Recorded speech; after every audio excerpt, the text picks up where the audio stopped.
You could have heard this episode 48 hours early on our Patreon, patreon.com/Indieheads Podcast. But joining us for as low as $1 a month, you'll receive episodes early, gain access to our Discord server, and get playlists from the Indieheads Podcast crew. All of our upcoming episodes, including this series, will be up on our Patreon 48 hours before it hits our public podcast feeds. And if you're hearing this via our Patreon feed, we thank you so much for your support.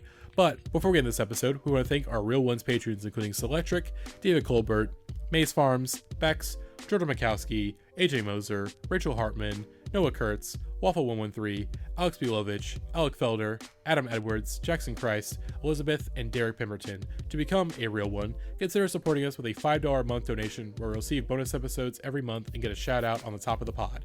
But before we begin this episode properly, we're happy to announce that we've launched a bi-weekly newsletter called Soft Sounds on Substack. So go to softsounds.substack.com to read our first piece on the Gremlin Mindset. That's softsounds.substack.com. Anyways, though, enjoy the episode. I love this one. Hello, everybody, and welcome back to the Indieheads Podcast. I'm your host, Matty, at Movian Prince on Twitter. And on this episode of the podcast, of course, we have Rose. Howdy. We got DJ Horse Jeans. Hello. And we got Natalie. Hello, hello. And we are back with our first proper episode of the show since January. Of course, we've been busy. We've been busy taking the car commercial pill. It's been forcefully given to us. We don't want it. If you listen to this podcast, you've heard the car commercial number ones. We have not been able to talk about new, like, real music, like actual music, in weeks. Like, I only recently just started listening to things that are not songs from the car commercial number ones or Pistol by Modest Mouse. So, like, we've been in a bad state, and that's why there have been no episodes of this podcast that aren't about car commercial music. So if you've avoided those, I'm sorry. I'm We're normal. We're I normal. swore We promise we're normal. I swore off of car commercials music after the second episode that I was on because it just proved too much. I couldn't do it anymore. Whenever anybody talks about anything there, I'm just like, that's sorry, but like I'm listening to Gremlin music. You're lost. I mean, that's the thing, like you do Natalie, what I do. no, you don't get to just walk away from. You were our first villain. You and Jake were our first villains for being the most car commercial build. You don't just get to walk away and be like, well, I don't.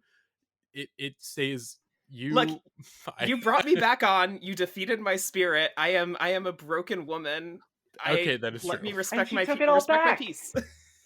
But the thing is that we say we're normal, but this is the Gremlin episode. Like we are just swinging from one Joker mode to another Joker mode. Yeah, I kind of alternated my media habits. I was going between Gremlin albums and then Imagine Dragons records.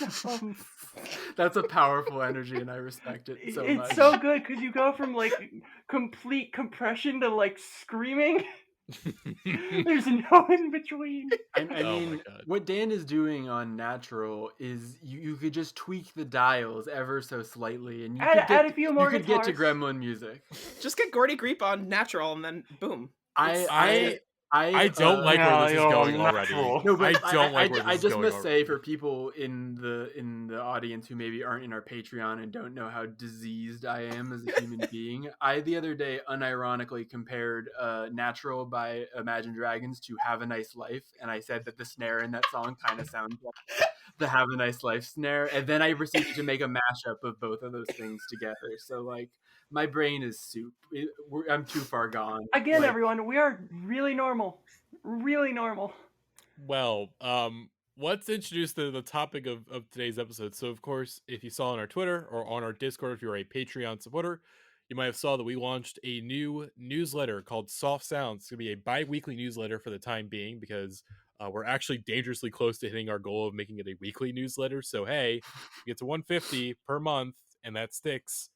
We're going to switch the newsletter to a weekly one because right now we're just going to work on a bi-weekly schedule. And of course, our debut piece on Soft Sounds was a guide to the Gremlin Mindset, Volume 1, which more or less, I feel like Volume 1 is not exactly lying, but it's more or less like Phase 0 of the Gremlin Mindset. That's a good way to put it. this is the stuff that led to, you know, the music that we call the Gremlin Mindset these days. Of course, you know, if you did listen to our Black MIDI episode way back in the day, or our Album of the Year cast from 2019, where we gave Black MIDI Schlagenheimer Album of the Year, you're somewhat familiar with the Gremlin Mindset. But in case you don't know what it is, and you didn't read our piece, DJ Horse Jeans put together a very good definition, because I feel like when we've talked about the Gremlin Mindset, we like it's just a feeling. You know it when you hear it. But you put together some pretty good guidelines on you know, how to define the Gremlin Mindset. So Yeah. DJ Horse Jeans, how do you define it? What is the Gremlin Mindset? This is very hard to break down. I had to have a number of like categories, but they're also not all categories. It's more like a score sheet. It's like the more of these you have, the more likely it is that you are in the Gremlin Mindset. But it is a sort of you know it when you feel it thing, because a lot of people could look at this genre we've created called Gremlin music, Gremlin mindset, Gremlin rock, Gremlin core, etc., whatever you want to call it. Like, you could just say that it's post-punk, or you could just say that it's noise rock, but a little different. But like, I think there is something specific that's going on here. Like, as rock music is moving out of the popular consciousness and becoming more of a niche, you really have seen there's been post-punk revival for a while now, but this is different, because instead of just like doing post-punk again, this is like a new feeling, a new energy that is being expressed through this music that I think is somewhat political. Like, I Gremlin music is not very usually like didactically political. It's not like we believe in this or we don't like this. It's more like describing like what you buy at the grocery store, but saying it like a Muppet or something, and having that having that be a metaphor for the capitalism or whatever. Like, it is more about the feeling and the sensation of living in our bizarro funhouse mirror nightmare world than it is about like didactic politics. But anyways, it is just a feeling. But there are all these subsections of Gremlin rock instrumentally. There's like the more dance punk stuff, the more noise rock stuff, the math rockier stuff, the kraut rockier stuff.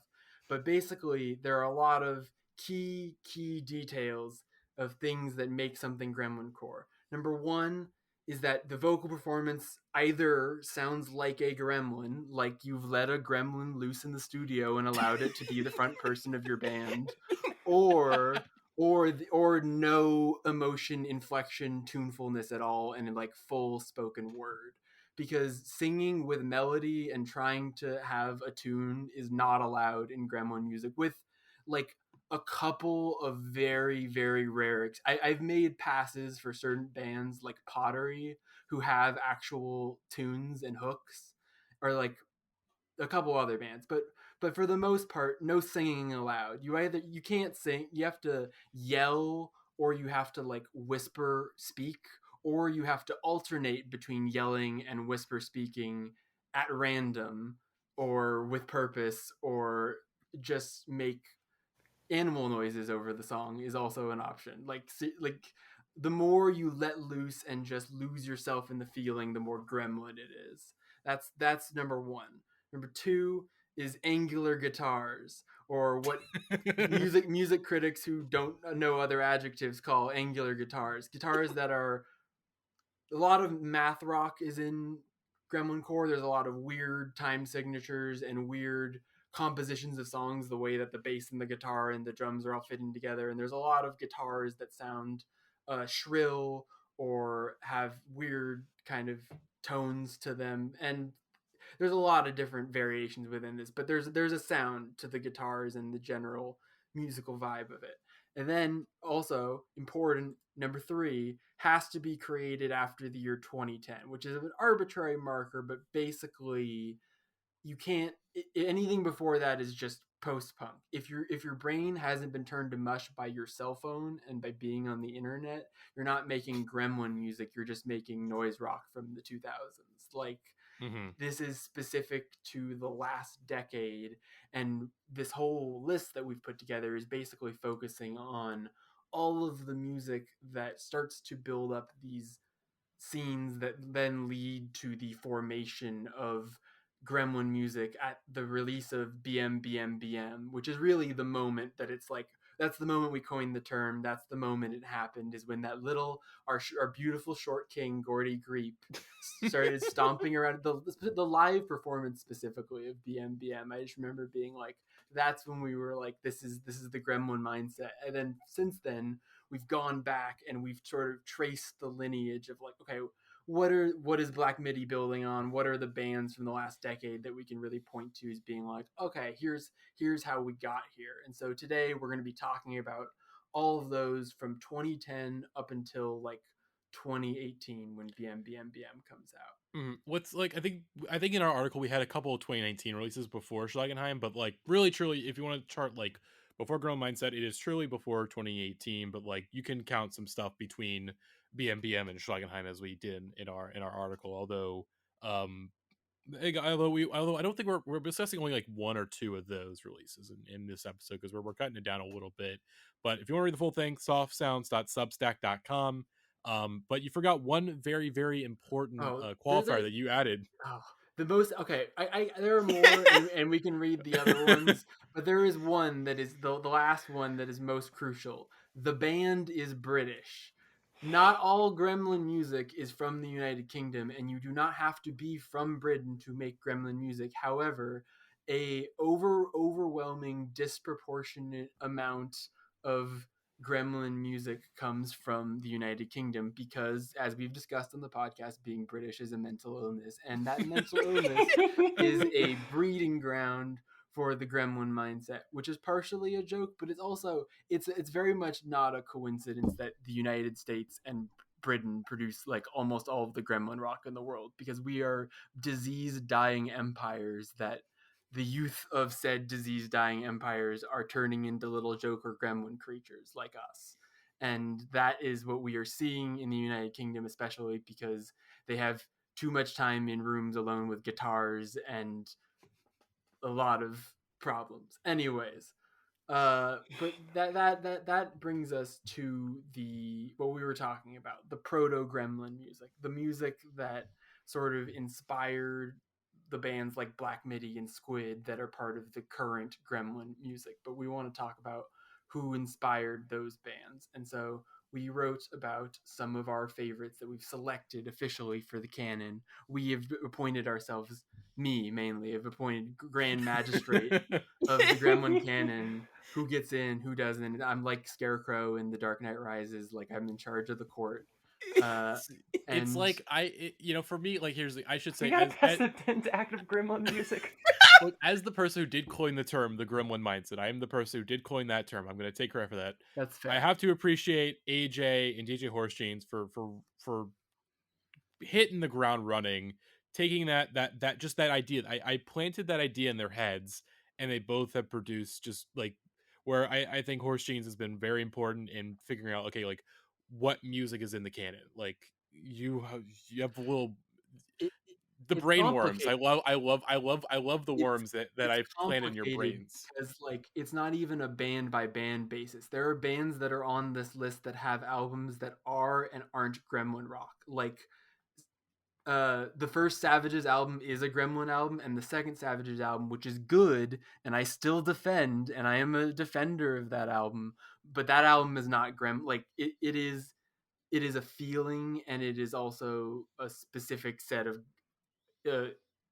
undecipherable guidelines that I have created through the manifesto, and also through my Spotify playlist, which I will plug, which I have posted on my Twitter at @horse_jeans. You can go listen to the Gremlin Mindset Spotify playlist, which I created for myself because I have chunks of my listening, and there's like new releases is part of the pie, and then there's like music for my DJing, and that's a big part of the pie, and then there's this huge chunk that is just a picture of a gremlin.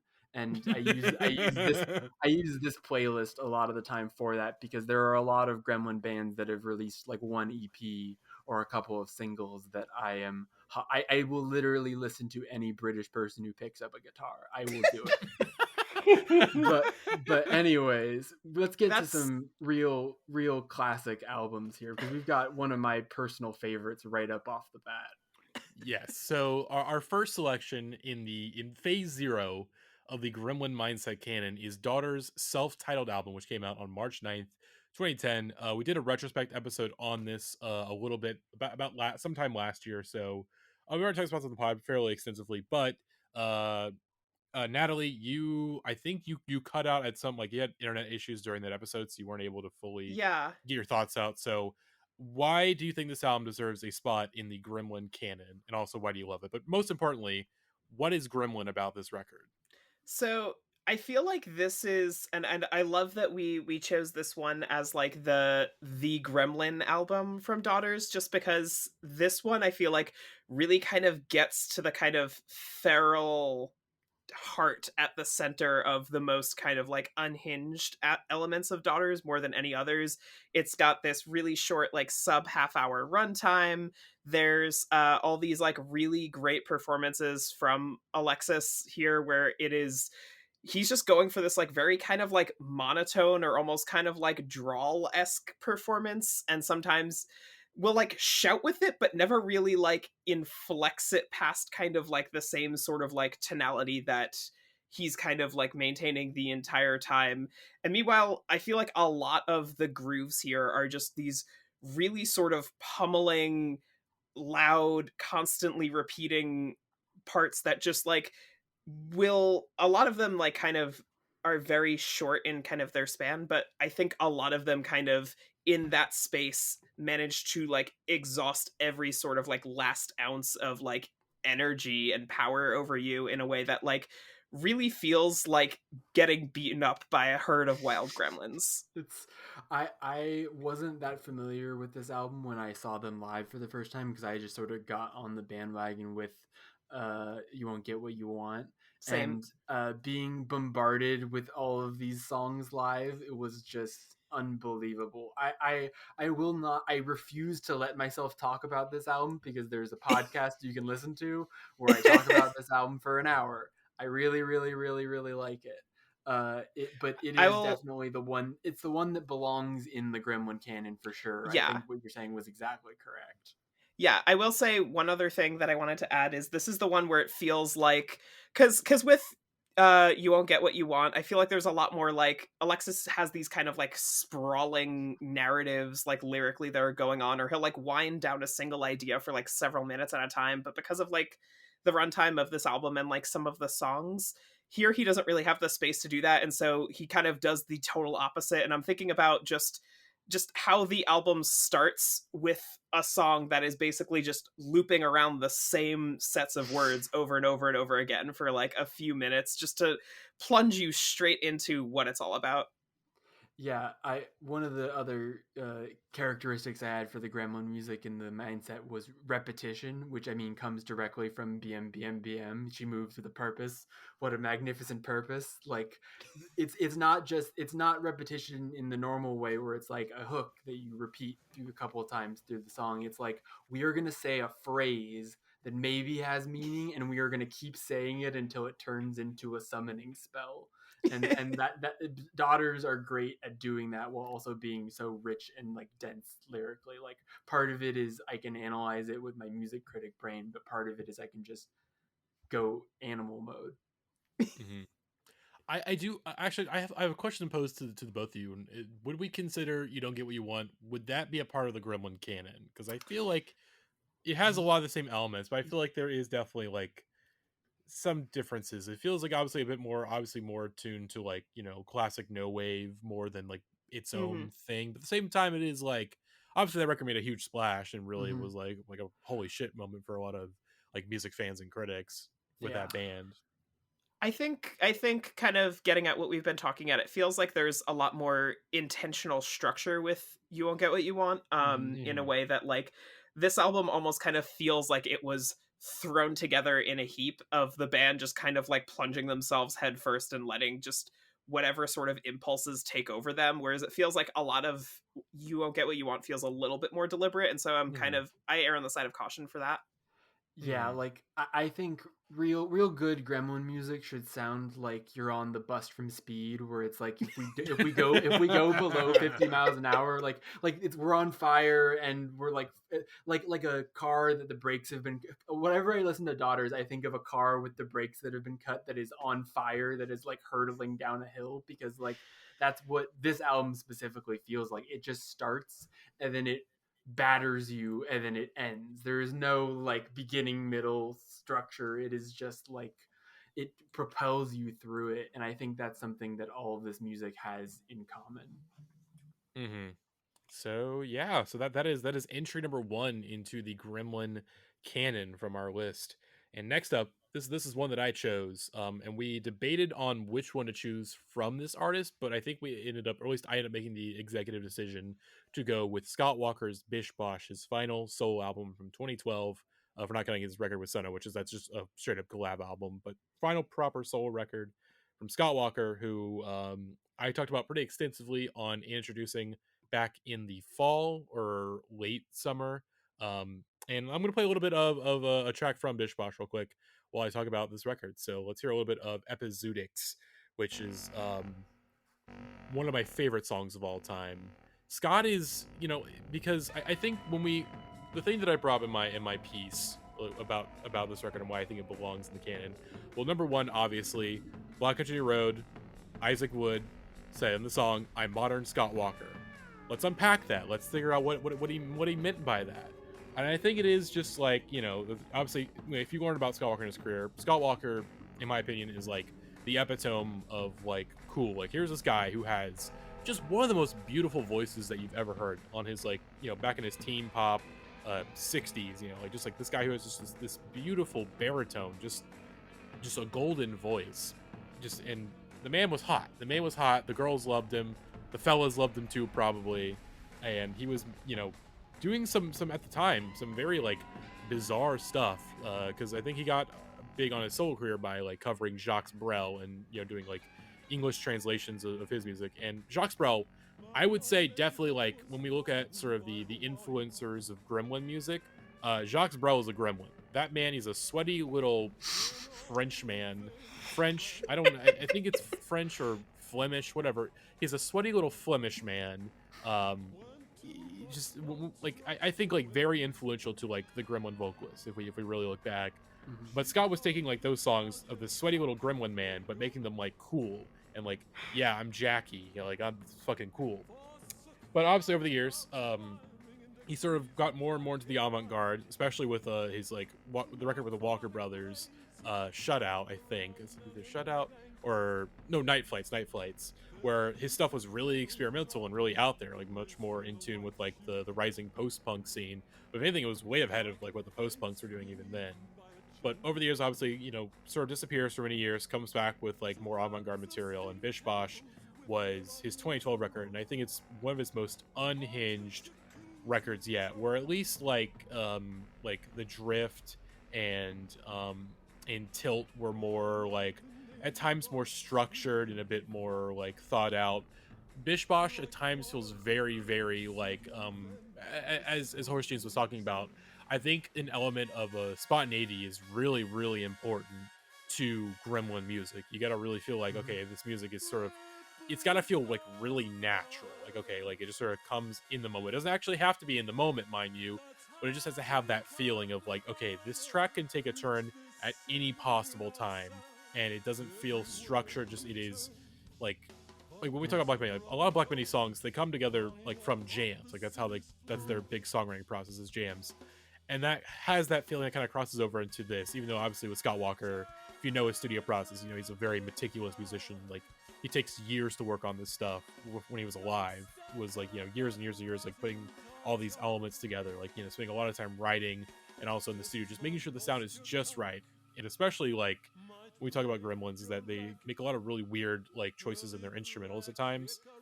Scott Walker, let's just list off some things he's used as instruments.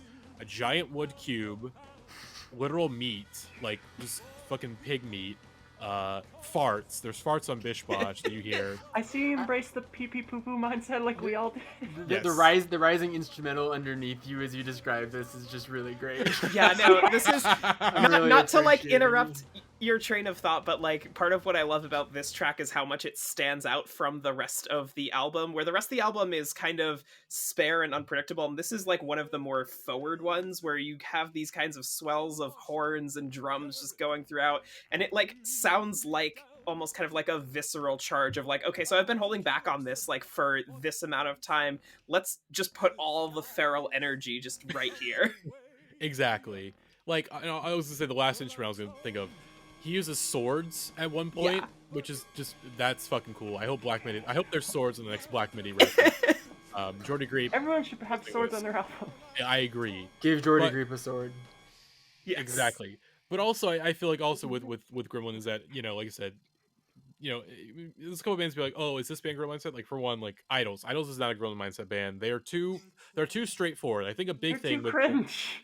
well, cringe, that's one. But like, you can't be too straightforward. You have to just get at some of these ideas in the most abstract, weird way possible. Like, what the fuck is he talking about on this song? Like, I'm afraid of Hawaiians. Like, what are you talking about, Scott?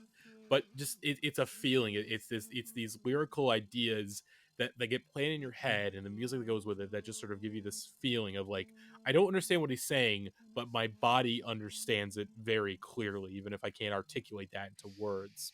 As Natalie said, a very feral energy that is happening on this song and on a lot of this record, honestly. I mean, like I said, a record, if you're using farts on your album instrumentally, it's like, yeah, no, there's some feral energy going on here. Yeah.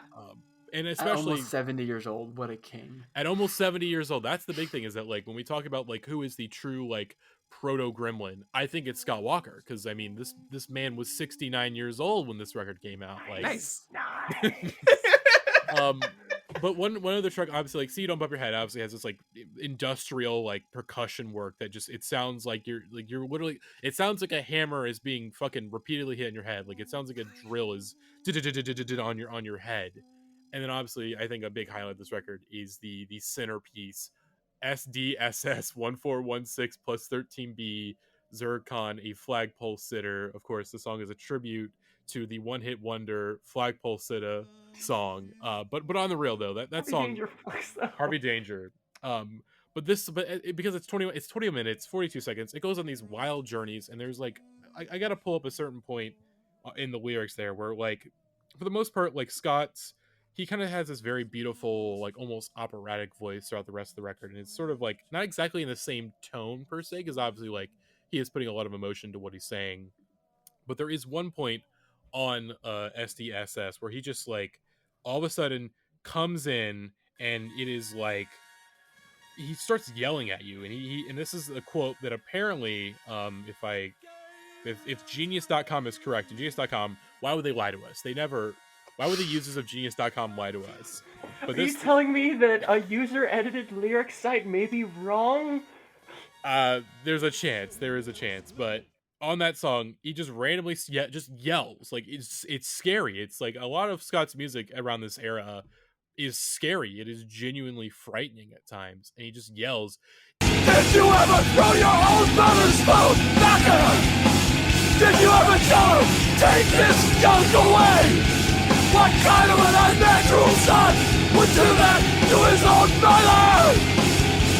And that is like a quote from like some like the founder of MGM Studios, apparently, a supposed quote from him, which just, you know, Scott, at the end of the day, Scott, he loves the movies, okay? He loves the movies. He's a you know, Greg Turkington. That's who his character on Cinema, that's who he based off of. Okay, never mind. I am now anti-Scott Walker because I am anti-Greg as well. But big album, big sounds. Loved it. But no, the Bish Bosch, again, but the name of the record, the fact that the album cover, it looks like cum, like that's Gremlin energy. It looks exactly like the cover of the Miss Piss album, the Chelsea Wolf one. Yes. It is a great record. I think it deserves a worthy place in the Gremlin canon, both because obviously they you know, referenced in one of the key Gremlin texts, Sunglasses by Black Country Hero, which we're not going to talk about on this episode, maybe on volume 2, when we get to that. But this record's great. I miss Scott so much. I just his passing, I still like. It's still really sad because it's just like, despite being like 76, like you could still tell that like by the time we got to like South, like he still had a lot in him. And I do hope that maybe one day, I do hope that hopefully we get some more music from Scott one day. Hopefully there is stuff in the vaults that hasn't come out just yet. But what he gave us a lot of gifts, and this record in particular, and definitely the Drift also, both really great records. And Bish especially, I think, is an important text in the proto-Gremlin canon. So unless they want to say other thoughts, let's go. We can go to our next record. Hell yeah. All right. So Horse Jeans, you put this in there, and I personally I did question it somewhat, but I do think that you did make a lot of great points. I think you've convinced me. It's on the line. That's the thing, is that there are a couple of bands in here where I was waffling back and forth, like you were talking about with Idols. Like, you can't just do post-punk that directly. And the thing is that Savages are very classic post-punk in a lot of ways. Like, I think Jenny Beth is closer to a lot of classic post-punk front person than the Gremlin Mindset necessarily on a lot of tracks here. There are some where she goes full fucking Gremlin mode.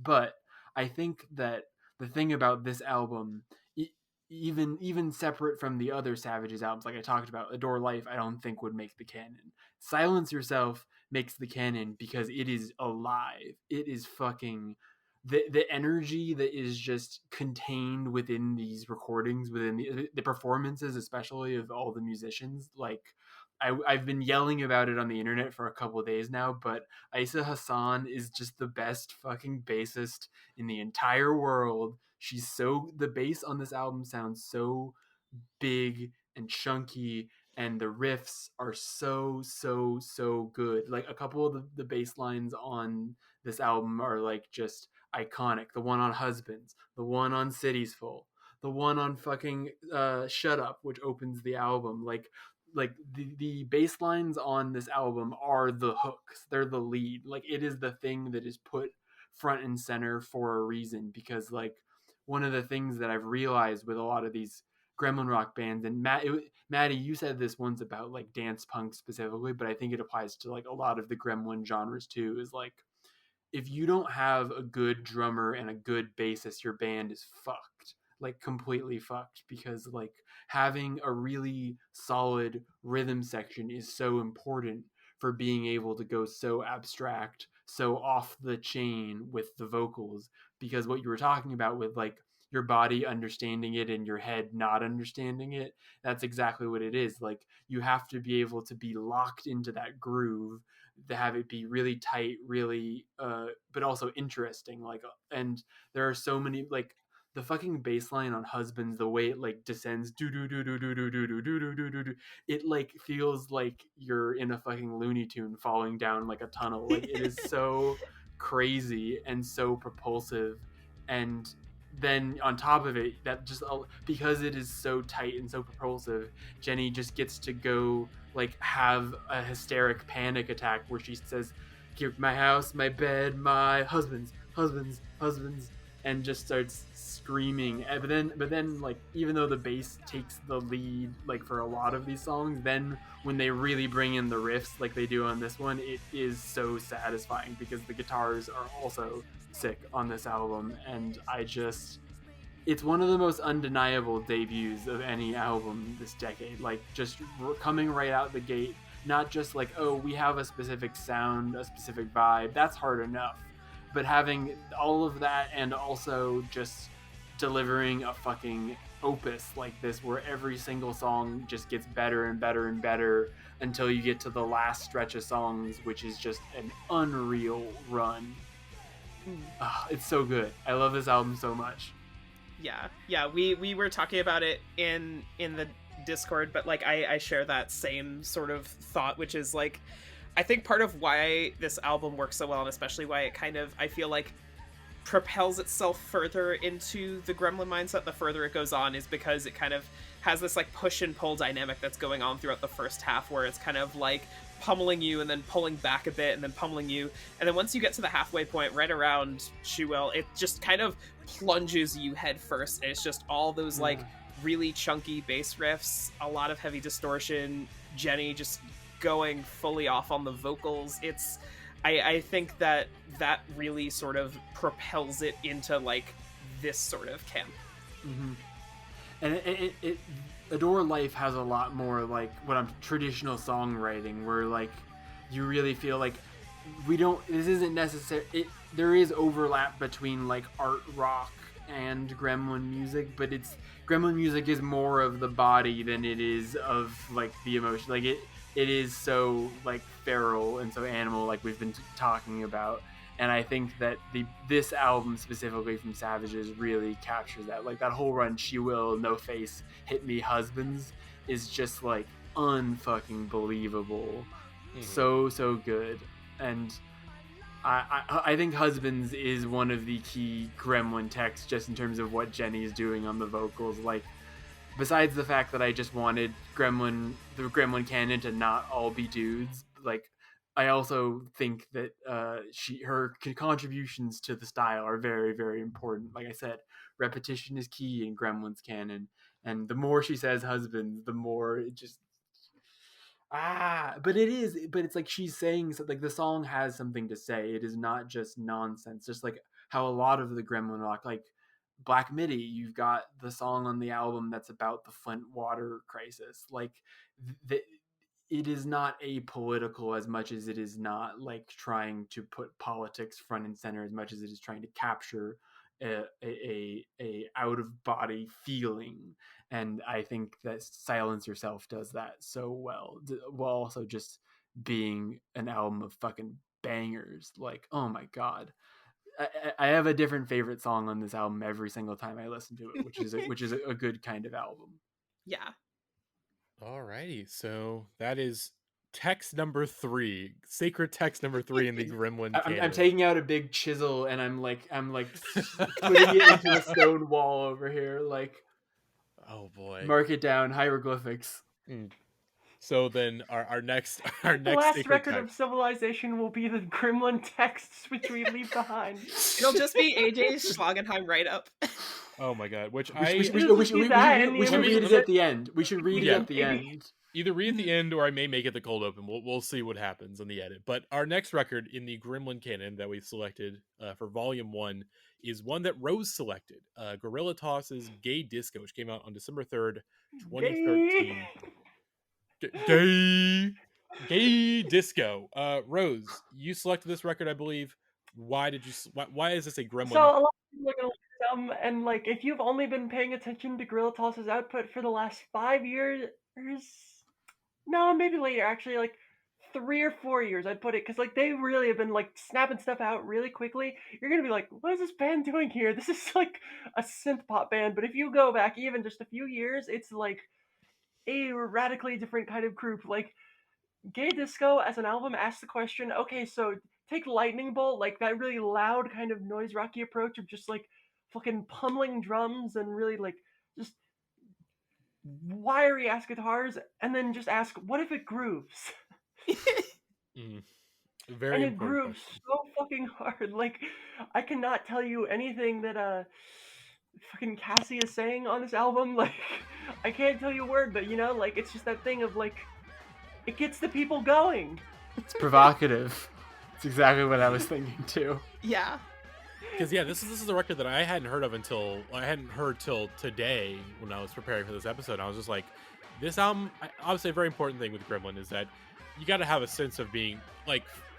I don't believe Jordy Griep like went to school or was like raised in a like legit society. I just think they found him on the streets. They gave him a guitar. He was raised by wolves somewhere. He was raised by wolves somewhere. It's like they just gave him a Cage the guitar. Elephant. It's exactly like Cage the Elephant.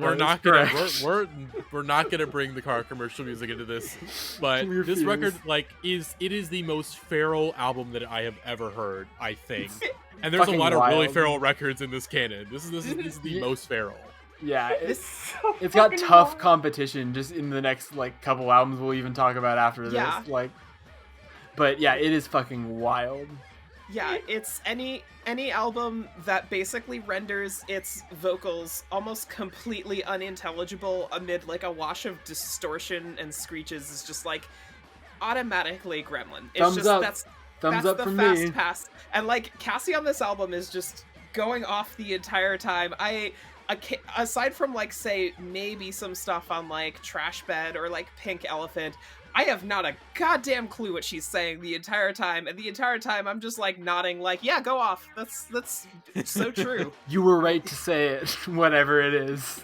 But yeah, and like as we were talking about earlier, I think any band can really be propelled by their rhythm section, especially, but like this one, like it is life or death on that. You know, the guitar is like just a thing to make noise with rather than like anything to drive the song. 100%. It's held by that energy that the percussion and bass give in such a way where it's so fucking silly. Which is why I wanted to nominate Daughters for Gremlin music, especially because that is like the Nick Sadler philosophy. Is like my bassist and my drummer are so good that I can just go on my pedal board and make sounds, make Distortion Machine go burr, and that's what so many Gremlin bands do. Is they like let the rhythm section carry it so hard that both the guitarist and the vocalist can go just absolutely Joker mode. Yeah, and that's the thing too, is that this album is like 30 minutes long but only has 6 songs, and each of them all go in such wild directions from like where they start out, and I feel like part of that is like almost entirely the rhythm section, just because they're the ones constantly driving things into these like wild new sections or like screeches or sounds. They're the ones who are like constantly flipping between these different time signatures and tempos to a point where like sometimes it's kind of difficult to even tell what they're working in. It's like they're speaking a language that only they know. It's like a feel feedback like that comes loop. from a sense of intuition in a sense. Like a lot of these bands, you know, like they're just working purely off of like locking into each other in a way. Definitely. There's a couple. I know when we set the guidelines in 2010, but obviously I think a big band that like Guerilla Toss reminds me of is like early The Rapture. Like if we did extend like I think when in terms of like modern dance, like obviously people are like, oh, LC Sound System. I would say for me like dance punk, like in terms of like peak dance punk sound of like that, this is the dance punk band in all dance punk bands. It is The Rapture on Echoes on like some of the like on like a good half of the substrate. Especially as it relates to Gremlin music specifically, like LCD Sound System is not Gremlin music. There are maybe like one or two that come maybe, but it's too tuneful. It's too like writerly. You know what I mean? James Murphy like is too much of like he wants too badly to make a hit record to ever want to make Gremlin music. 100%. The closest he comes is spoken word stuff like what's it called? I was thinking of I swear to God, car commercial music is breaking my brain. I don't know the name to one of my favorite LCD Sound System songs. I have forgotten how to listen to real music. On the first one, the one where he's talking about No, the one where he talks about the kids. Losing My Edge, yes. God damn it. Oh, wow, my brain is soup. I hate it so much. Anyways. This album fucks. I love Guerilla Toss. I wanna bandwagon off of that because like obviously like this is very indebted to dance punk in the sense that like Guerilla Toss in their early years were assigned to DFA, so like clearly there is something there. Like I want to point out how like for me it's like that Rapture connection like makes total sense because whenever I listen to Trash Bed I think of like House of Jealous Lovers, but if you got a woman who was on fire to perform it. Oh boy, which is a good thing. That's how you make good music, folks. More women should be on fire, figuratively, not literally. Self-immolation. I love women. Let's make it happen. It's gonna get us canceled out of context. Young Thug voice. I hate it when women. Girl boss. I hate it when portraits are on fire. Oh boy. Well, let's move on to our next record in the Gremlin canon. So sadly, Dill could not make it on this pod, and they wrote about this record, the Liars record Mess. But Nat, you are very much into this record, I believe. So why is this record a part of the Gremlin canon? So Liars are an interesting band just because they've kind of had this wild evolution over like close to 20 years where they kind of started as a more kind of a blend of like dance punk and no wave. They were kind of alternating between the two for like several points in time in the 2000s. And like this album comes at a really interesting point because it dropped in 2014 and they were kind of leaning in a little bit more of like dance punkier energy with like no wave vocals, and then this just kind of explodes things out entirely where they decided, fuck it, we're just going to completely just have these blown out grooves going the entire time, and instead of like making Angus Andrews vocals any more tuneful, they just decide to like drop them into more monotone than they have like ever been. And what results is this just kind of fascinatingly hypnotic record where so much of it are these like larger than life booming instrumentals and him just going completely monotone over it, but it sounds like somehow the restraint makes it one of the most feral things that could possibly happen. And it also there's so much in terms of when there is this like sense of repetition, like oh god, like Pro Anti the song that I believe we have on the playlist is one where it's like he's mostly just repeating the same vocals the entire song, or like on Mess on a Mission, the hook gets hammered into you so frequently as a single line, facts are facts and fiction's fiction, to the point where it like starts to lose all meaning and you start to like question the sense of what the words even are, and you're like, are facts facts? Are fiction fiction? Is Angus Andrew lying to me this entire time? And this is just a weird sort of elaborate like echo chamber of noise. It's Wait, I don't know. You're telling me the guy who has a band called Liars might be a liar? I can't believe it. Liars might be a liar sometimes.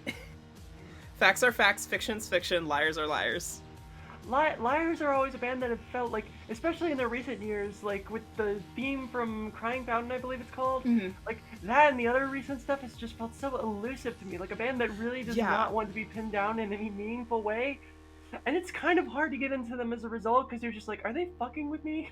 That's kind of why I love them, is that like each record of theirs sounds completely divorced of how they sounded on any other record, and that's partially why like that album took me a while to get into, and now I've kind of gotten into it as sort of like the skeleton key to understanding them. But like that's why this one is like so appealing. This was my first Liars record. I listened to this a lot when it dropped, having no knowledge of the band, and like as I've gone through, it still kind of remains one of my favorites just because the sort of dichotomy between what's going on with the instrumentals and what Angus Andrews is doing vocally is just so compelling in a way that just it feels like it has this sort of kinetic energy that none of their other albums really come close to. Yeah, I think this is an album that I have not spent as much time with as I should. I really enjoyed it when I was listening to it for this, and definitely. But I think that I'm glad Liars are on here because I was thinking about their very first album. They threw us all in a trench and stuck a monument on top, and that there's a lot of the seeds of Gremlin music in that album. And I think that this album is taking that sort of initial formula with Liars, and like you said, they keep reinventing it entirely. They'll be like, okay, let's take what we do and filter it through a completely different set of influences and sound palettes and stuff, and like that's what makes this album so cool, is that you can totally, once you get familiar enough with a Liars album, you can start to connect, okay, I see how this is the band that made this other thing, but like on first glance you listen to them and you're like, these are completely different bands, like, and that's really cool. Yeah, I'm glad you brought up that debut, because I feel like you said, a lot of the seeds are there, and that like it is a like mid 2000s dance punk album, but it is so uniquely the same energy they're bringing to it with here, where there's like no tunefulness at all in the vocals. It's all these like heavily distorted filtered vocals that are like screaming the entire time. It feels like they've always felt like a band that's been like firmly out of step with the traditions of any given genre, and so it makes sense that when they would try to do something like this, which is like full on almost kind of electronic dance, they basically made what might be their most Gremlin album to date. It's very cool, and I think occupies a distinct niche from some of the other bands on this canon in a way that I like. Grown Men Don't Fall in the River Just Like That is proto-Gremlin song number 1. Yeah. Like that song is really, really, really goddamn good. And one last note I wanted to say is that any album that starts with its front person, basically, from what I recall, I asked him this in an AMA, so I remember the answer. Him basically just fucking around, recording himself speaking in a goofy voice that he pitched down, saying, "Take my socks off, smell my socks, give me your face, I want to eat your face." It's like this, that is such Gremlin energy. Yes, 100%. Alrighty, so that was a little bit of, I was playing background, pro anti from Liars, mess, sacred text number 5 in the Gremlin canon. And for sacred text number 6, now this one, honestly, we may disagree on this one, or at least one of our members may disagree on this one, but girl band Holding Hands with Jamie, September 25th, 2015, I believe to be the most important proto-Gremlin album there is in terms of like what is the album that like truly set up the scene for the Gremlin mindset. It is this record and this record alone. If I had to pick just one from this list, in my humble opinion, I have loved this record pretty much, not since it came out, because I didn't get into girl band until like I think it was after their Pitchfork set in 2016 where I was like, oh, this is a great band, isn't it? And of course I've loved this record ever since that Pitchfork set.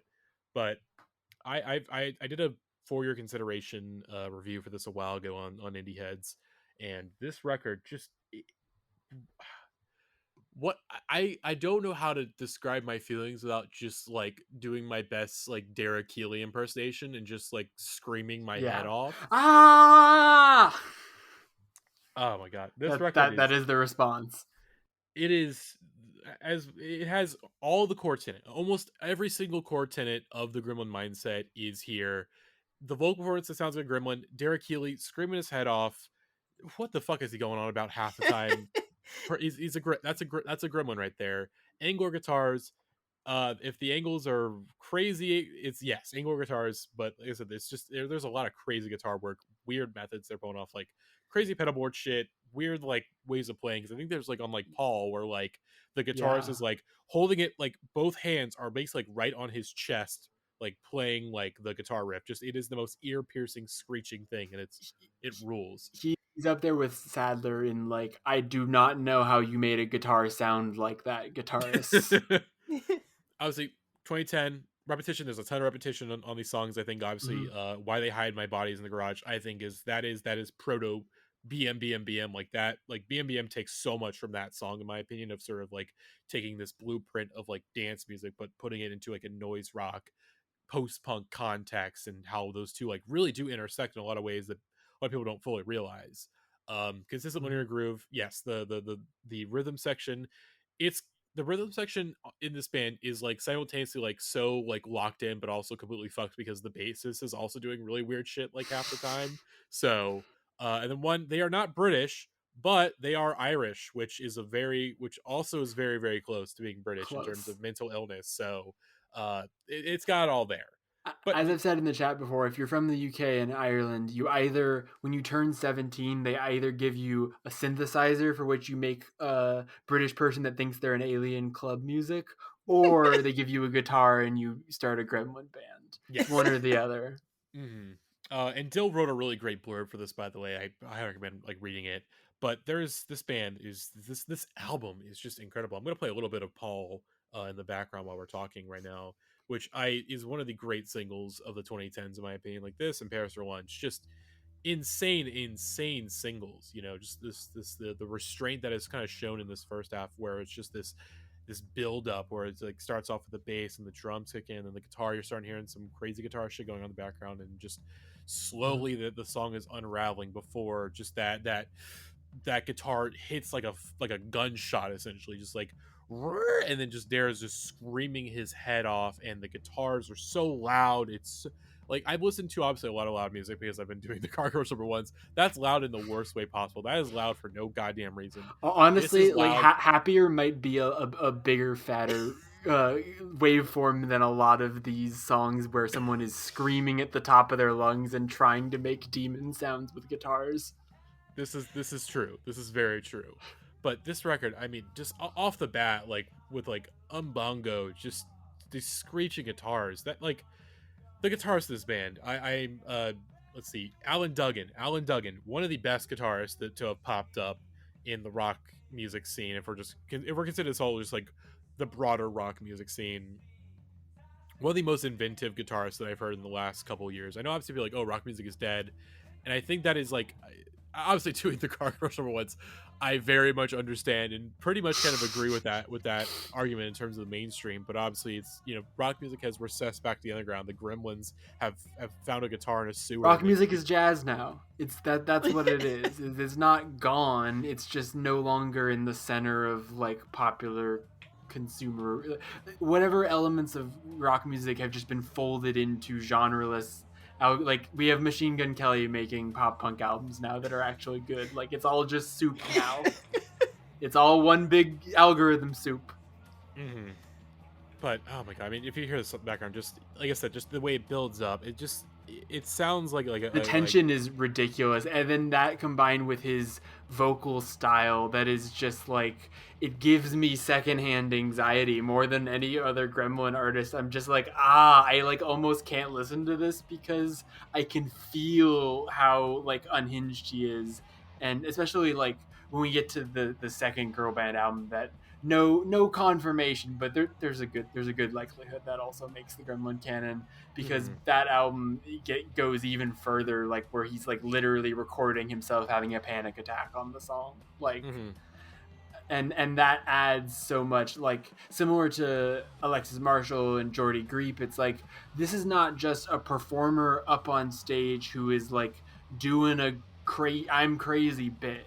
It is like, feels real. It feels like this is for real, how this animal is expressing itself, like, and that is something that you kind of can't classify. You just gotta, like we talked, like you just kind of know it when you hear it. And I think girl band is definitely, I think your claim that they're the most influential is, or the most important, I think they're up there. I don't know if they're like the singular one, because I think that if we're identifying Black Midi and Squid and Black Country New Road, like the key bands, they're a little more in the kind of noise rock zone than a lot of those bands, and the no wave sort of feel. But I do think that like this plus Daughters plus like Priests or like Lithics or something like that is kind of the soup that creates Black Midi and bands like that. And I think that each of these texts that we're adding to the wall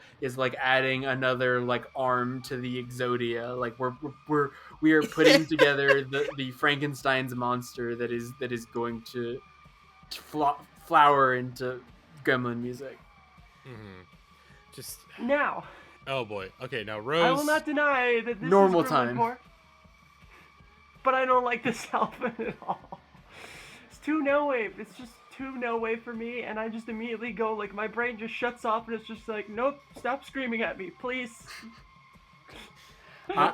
I struggled to get into this at first, so I understand where Rose is coming from completely. Unfortunately, my brain is melted now, and I do like... My brain is very numb to reality. However, I choose to cope with that by listening to shit that's titled like gay disco.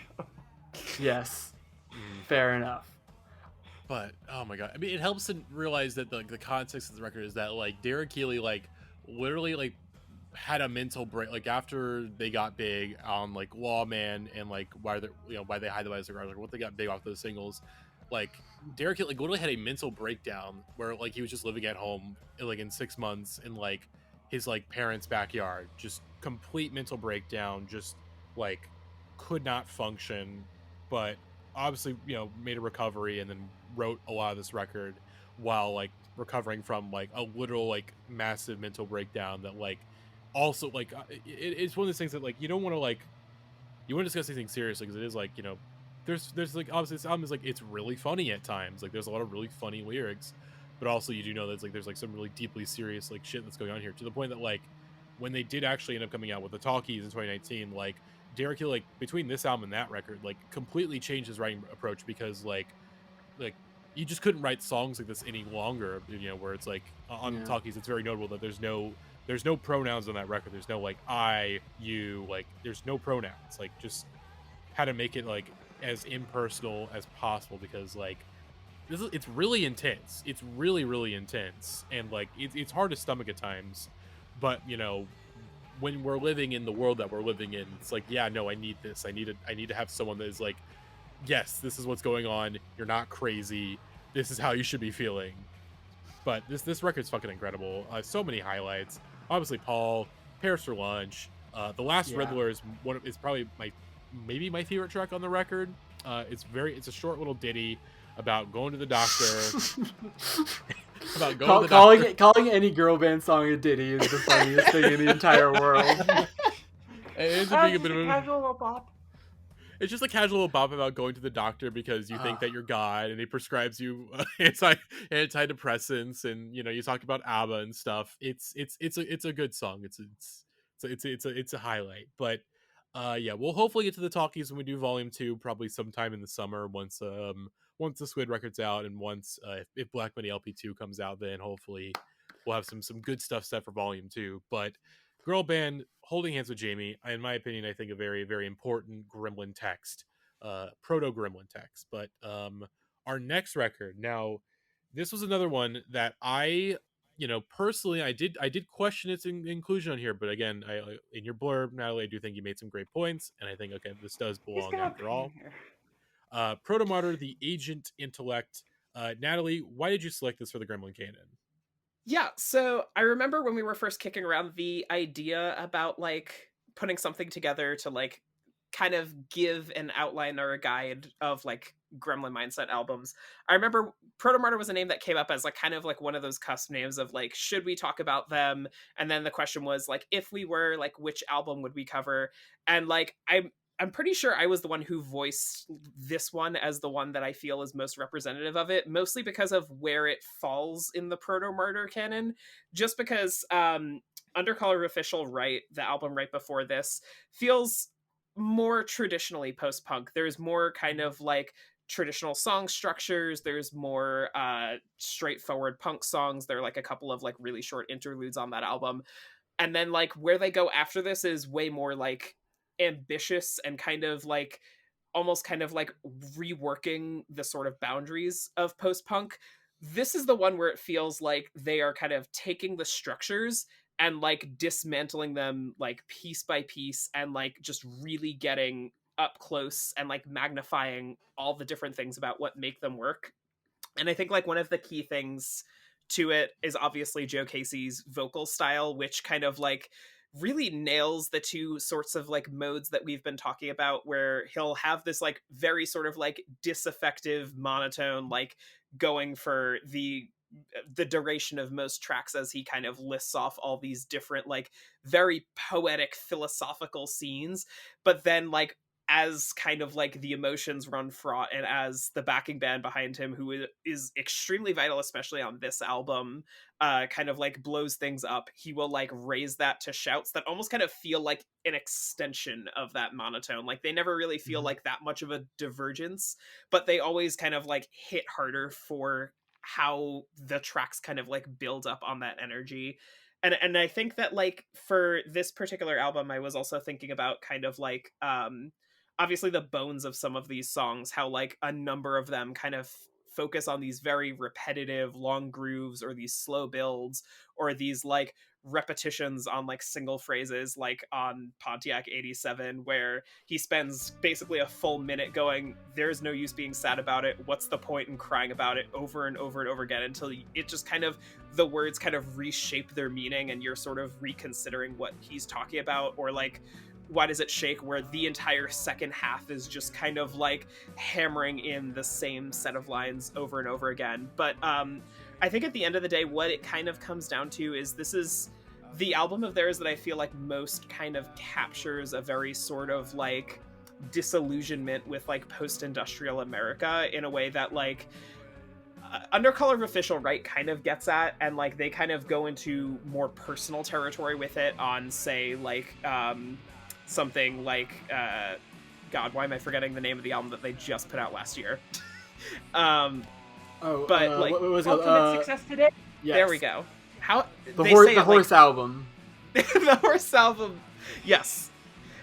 But like on those albums, it feels like they're kind of going for a little bit more of like an emotional sort of like punch to it. And I love both of the albums that come after this, and I love kind of how they kind of take what a lot of the ideas on this album are and like root them in these more personal narratives.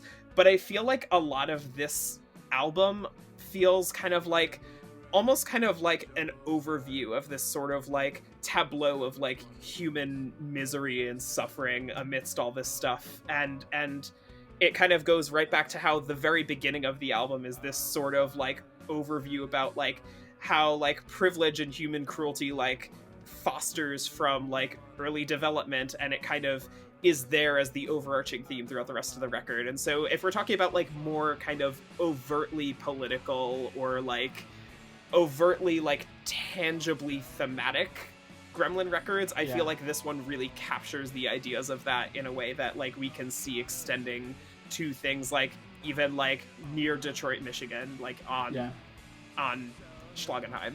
Yeah, especially like I feel like Proto-Martyr as a band have always had that kind of specific political bent that most Gremlin bands do, which is that kind of disaffection and just like overall fuck it, I give up attitude. Like even in, you know, Ultimate Success Today, there's a lot of songs that are just like so defeated, like not even like angry anymore, just like fuck it, it's all gonna end soon, why not? And also, one thing I really love, I love Joe Casey's voice so fucking much because he sounds like a normal guy with a cold. Oh my god, I went to go see, I saw Joe Casey and Proto-Martyr open for Daughters on that last Daughters tour, which I saw Daughters twice on their last tour before the world ended, and that was very appropriate. It was the right force setting I needed for the year after that. But when I saw them, I knew Proto-Martyr's music and I had listened to some of it, but I hadn't like fully taken the dive yet because this was pre-Ultimate Success Today, and they played a lot of those songs live. But the number one thing was that when they walked on stage, I don't know if I had ever seen a picture of Joe Casey, and I was like, is Frasier the front man of Proto-Martyr? Is Kelsey Grammer the front? Like They're gonna play Lappin' in Rhythm.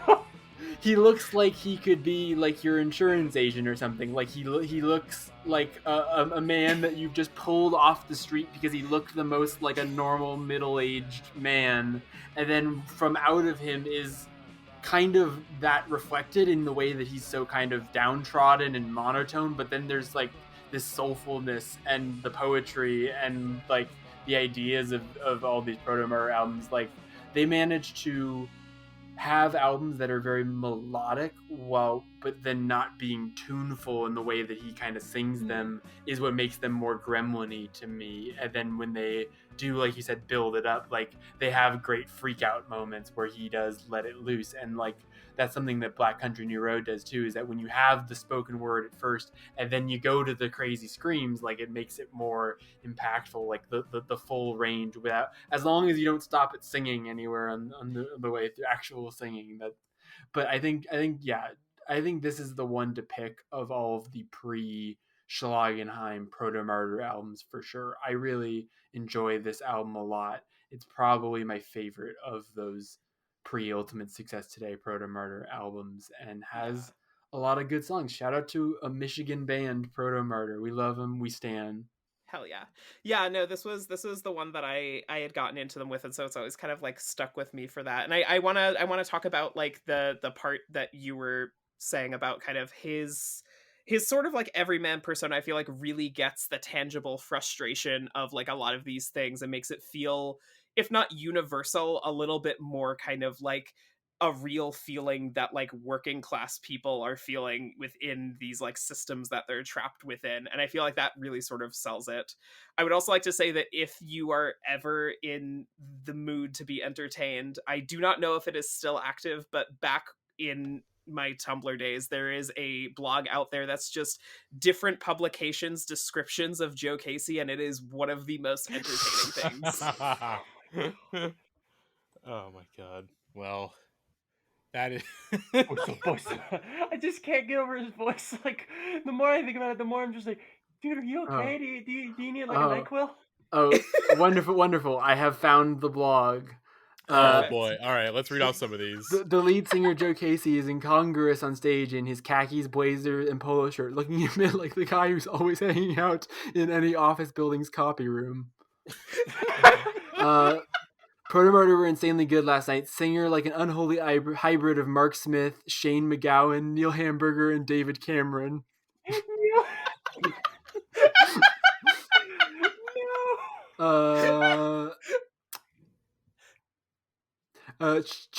Clad in a blazer with a cigarette hanging out of his mouth, Joe Casey has a tendency to look a bit like a badass middle school English teacher. That's the one. That's the one. He's like an inverse Bono. Oh my god. Oh boy. Anyways, I could read those all day. We love Joe Casey, and it definitely does. He's one of one, and even though I think that I have been hesitant to get on the Proto-Murder train because some of their albums and songs can be a little bit like we were talking about, like it's just post-punk in that it's kind of, it doesn't really feel like it's iterating on the idea as much as it's like, okay, we're going to do a post-punk song and we're going to let Joe talk about some stuff on top of it. But like, I think that this album specifically, Agent Intellect, does a really good job of like bringing it all together in a package that is really emotionally effective, is really musically interesting. I like this album a lot. All right. All I'm saying is Kelsey Grammer couldn't do Ultimate Success Day, but Joe Casey could do Money Plane. Yes.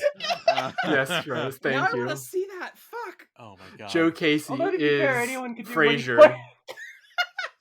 Well then. I don't know. Have you seen those line reads that Kelsey Grammer does? Like he It's sells called the Money fuck out of Plane. them. Money Plane. Okay. Well, let's take the Money Plane onto our next record of the Gremlin. Hey, you gotta take a plane. You gotta take a plane. It's over the ocean. I did not watch Money Plane. I only watched like the half of No, the bag I'm review. just saying that Australia, you have to get to by plane. Yeah, by plane or boat if you really want to take a long Down ride. Under. Down under. Or as Gareth Liddy or Cosy, like you gotta have that real spit on your voice to get the Gareth voice. Our next record in the Gremlin canon is our first Australian band to make it to the canon.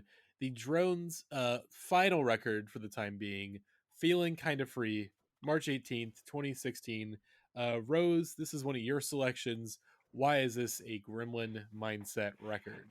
So, in truth, like, the Drones are kind of a progenitor to the Gremlin Mindset in some sense, because, like, their mode was pretty much, like, punk band that does blues-centric kind of compositions and, like, really hammers in on that kind of focus of repetition and just, like, screaming vocals. Like, if you have listened to this record or anything from the band Tropical Fuckstorm, then you know about Gareth Lydiard and how he is, like, he has a voice that sounds like he's, like, swallowed gravel for 20 years. And it's so incredible. I love it so much. Like, and this album especially is such a pivot for them because they just decided, you know what, like, we are tired of doing straight rock and roll records because they've done it since, like, I want to say 2002. Like, they've been doing straight rock records for that long, and then just in 2015 they decided, okay, we're gonna do this, and this is like a bizarre distortion of every rock record idea that they had, like samplers, OP1s, like a bunch of stuff's just getting thrown around and like jammed in the works to see what they can like really throw up, and it just makes something beautiful in a way. And it's a formula that gets expanded upon a lot more with Tropical Fuckstorm's records, and I might write about that honestly for post Schlegenheim stuff, but that's another day. But this album in particular, I think, really kind of gets the early fusion of it down. Like, you've got the sort of weird blues structures mixed in with like stuff that does not sound like rock music even remotely close, but I love it either way. I do have a question. When I don't obviously this, I think listened to this record today for the first time in a very long time. I definitely think it deserves a place. I guess, like, why this record over like the Tropical Fuckstorm records, or at least the first one? Well, first of all, they were released after Schlegenheim. That's like, right. Oh yeah. I forgot. For some reason, like, I thought only a couple months. I forgot that I thought that a laughing Death and Meat Space. I thought that was like they're like 2018. 2 months apart. I don't know if it's before or after, but like the margins are really close, like to the point where it's like, can't really cut it. Mm-hmm. So yeah, okay. Now that makes sense. It's partially that, and partially just like I feel like this kind of fuses it more cohesively in a way. Like, it gets down to the heart of what the drones did best, which is like, again, that kind of just pounding into the dirt, like, and that emotional disaffects that Gareth Lydiard centers on a lot. Like, this takes on a lot of geopolitics, especially Australian specific stuff that I can't really understand. Like, he's talking about a lot about like right-wing cultural hegemony and other just bizarre shit. Listening to this album is exactly like seeing when they talk about British politics on Twitter. Like, what the fuck is a key star mar, bitch? I'll kill you. Like what are you talking about, Britain, and also Australia? Like Tom and Shud, especially, as a song that's just like, I don't know what the fuck he's saying. Like, I had to be 3 layers more Australian to get this. You must be at least this Australian to understand. Like, fucking, I love some of the verses on this. Like, I don't give a fuck about your brick and tile. I don't really care if you're a pedophile. I don't care about no master chef. Like, I don't know what those things have to do with each other. Well, he's a man that prefers chop, first of all, which he's correct on. But true, good show. Oh boy. This record, I really enjoy this, and obviously I really enjoy the Tropical Fuckstorm records too. I think we will see if they make the Gremlin canon in volume 2. I think they have a potential good chance. I think they present an unhinged interest. I guess also this should bring up like certain bands that like this I guess this Australian like psychedelic revival, I guess is the best way to describe it. Those bands, I can understand why they would be put in a Gremlin canon. I understand why someone would be like, oh, is this Gremlin canon?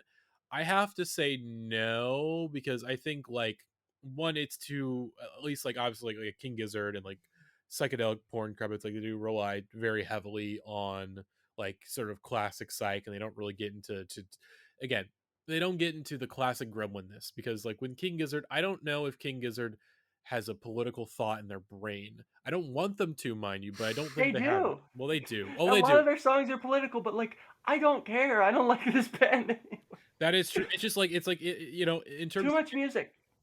That one, but also it's just like, in terms of presenting like these sort of like more abstract ideas in a unique way musically, I just don't think they fully pull that off. It doesn't say that King Gizzard's a bad band. I do think that King Gizzard is a very good band in certain times. I like it too. I like.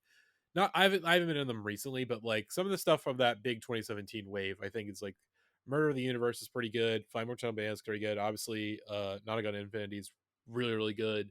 But like the Drones and Tropical Fuckstorm, like, Gareth Lydiard, is that his name? Gareth Lydiard. His vocal inflections are very Gremlin-like, and the fact that it's just like, what the fuck is this guy talking about? Like, when I listen to King Gizzard, I'm not focusing on what they're talking about. Like, when I'm listening to the Drones or listening to Tropical Fuckstorm, it's just like, okay, I am paying attention to what this guy is saying. I don't know what the fuck he's talking about, but I feel it in my gut.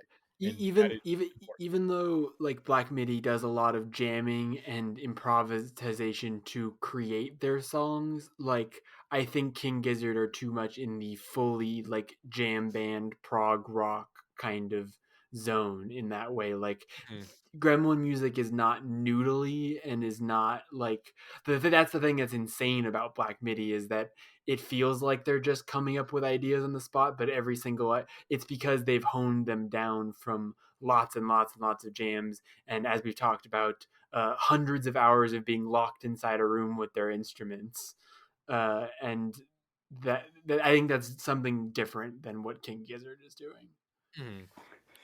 And in a way, I think like, all the Lydiard bands are pretty magical in a way, because they fully tap in just that like complete disaffect from such a regional perspective, and it's really nice. And also just, he has the best fucking voice. I can't get over it. Like, it's just, there's just a snarl to it that's just like, it's really nice. It's just like perfectly like, it's dirtbag. It's very dirtbag like, and I love it to death. It's a great voice. TFS are the only band that could do a song about the apocalypse and then also do a very genuine cover of Staying Alive.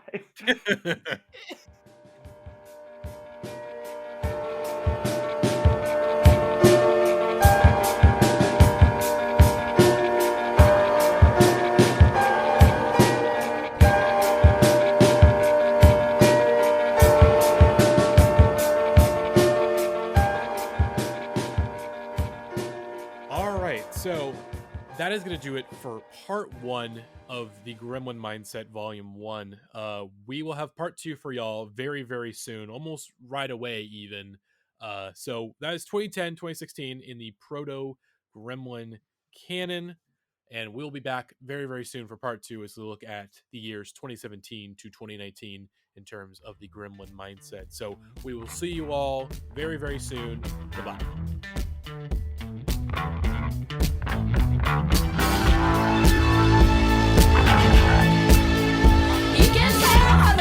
Use my walk, I'm on 1 no time to talk.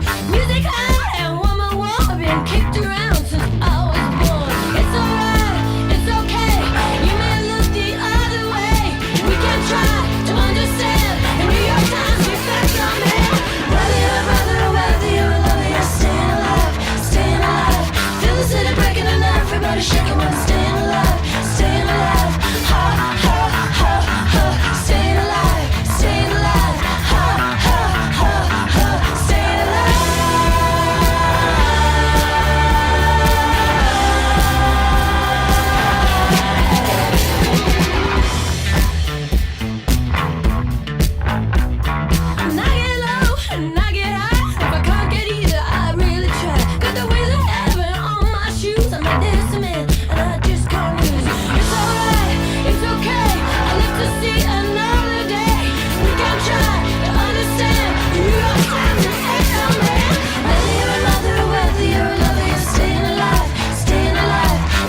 Shaking and laugh about it.